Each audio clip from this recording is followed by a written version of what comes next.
Tired of your automations causing more chaos than calm?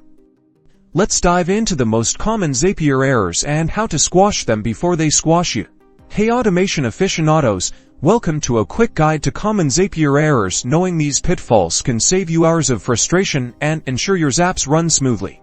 First up, the dreaded connection error. This usually means your Zapier account lost its link to one of your apps. Head to your connected accounts page in Zapier, find the problematic connection, and reconnect it. Often, it just needs re-authentication. Next, trigger issues. If your Zap isn't even starting, the trigger might be the culprit. Use the test trigger button in your Zap editor if it's not pulling in the right data, or any data at all. Double-check the trigger settings in the connected app itself. Permissions are a common cause. Then we have data mapping errors. This happens when your Zap tries to send the wrong type of information to a field. For example, trying to put text into a number field. Double-check your field mappings to ensure the data types match. Don't forget the action issues, where a step in your Zap failed to execute. Review the error messages on the Zap history page to learn more about the cause, and if the problem persists, check the connected app service status, as there might be a temporary outage of the connected app. Pro tip: Zapier's error logs are your best friend. They provide detailed information about what went wrong,